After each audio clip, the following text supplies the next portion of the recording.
All right, hello everybody. My name is Amy Brown. I'm the Safety Education Graduate Assistant for UREC. I am a certified lifeguard instructor, and a certified lifeguard instructor trainer. So I've worked with the Red Cross for a little over 7 years in various facets. And my job mostly at the REC is to provide CPR knowledge and information, as well as classes, and then training for student staff. So I just wanted to quickly pop on here, and I'm going to share my screen in a minute. I have a PowerPoint that just addresses all of the Red Cross's new standards for COVID-19 updates, and then also UREC's offerings. So I'm going to go ahead and share my screen.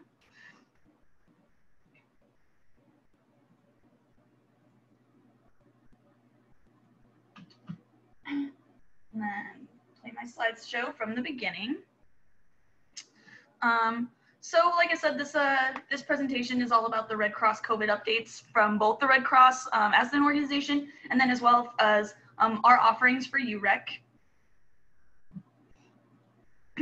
So first thing that I want to talk about is the PPE recommendations. So PPE stands for Personal Protective Equipment, and if this is the recommendation that the Red Cross is given for anyone who needs to provide first aid care.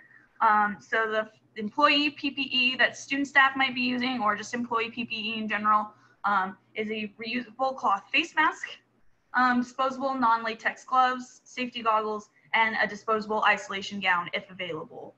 You are going to be using disposable masks, so those are the paper masks for the patron or victim, and then a resuscitation mask is the required life-saving mask for CPR.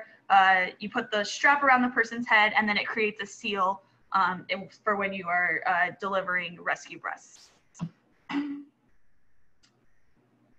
So some information for current certified lay responders. So if you are a person who is certified through the Red Cross, there has been a 120-day extension or renewal of review or of certifications. So if you have a certification, a Red Cross certification that might be expiring, or it has expired, you have a 120-day extension to renew your certification.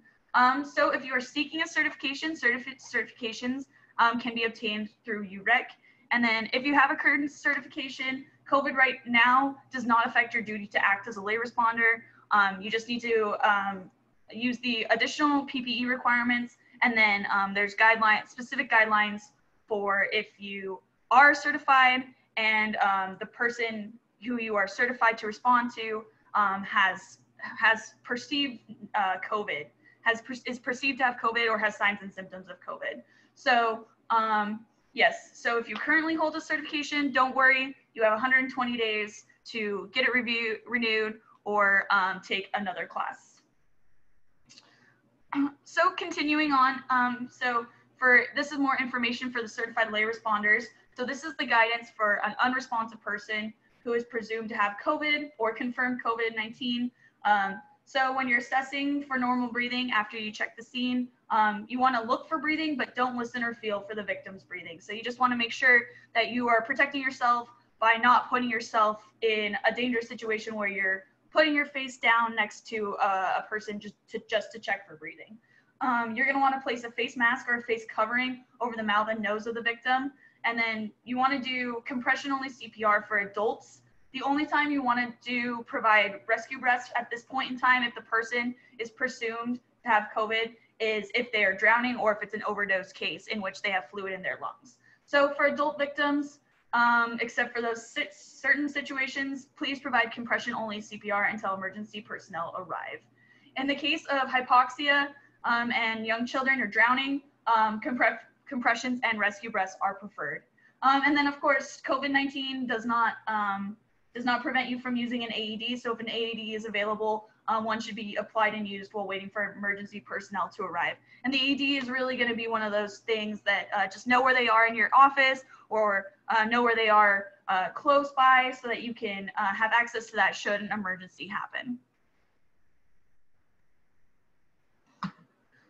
All right, these are just a few of the UREC online summer offerings. We also have all of our fall offerings up, and this can all be found on the UREC webpage. So basically for right now, all of our certification courses are online, and then we will talk about courses that have skills session components after this. But for the summer, for the online options, we have anaphylaxis and auto injectors. So that's for people who have allergies, or if you know someone who, or maybe a child who has an EpiPen, that's a great course to take so that you can provide support for that. Babysitting basics, bloodborne pathogen training, cats and dog first aid for opioid overdoses, first aid for severe bleeding, first aid for health and safety of coaches, lifeguard management, safety training for swim coaches, and then water safety for parents and caregivers. So those are just some of the very different options we have.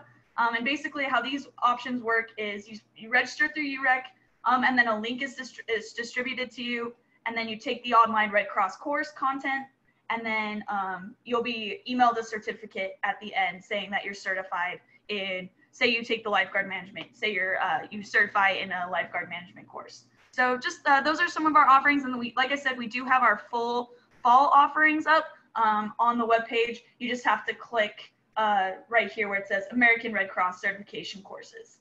So on the UREC webpage.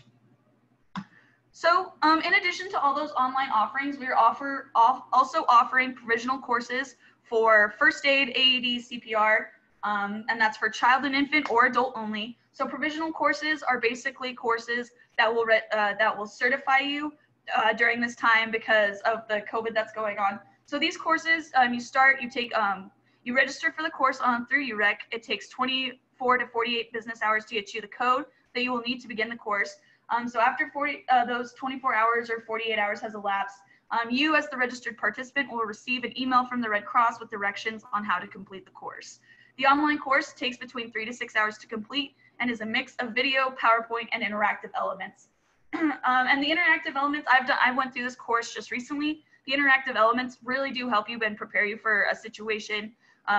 This is one of those things where you can save yourself a lot of time by doing it online, as well as just it just is so much better than sitting in a class.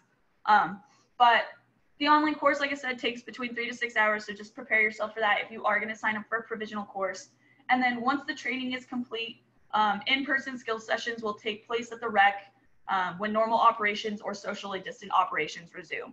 So you sign up for your online course, you get the link, you complete the online blended learning, and then as soon as COVID allows or decisions are made, once the rec opens up, there will be classes. There will be classes that will test your skills, probably two-hour sessions that test your skills, and then you're certified.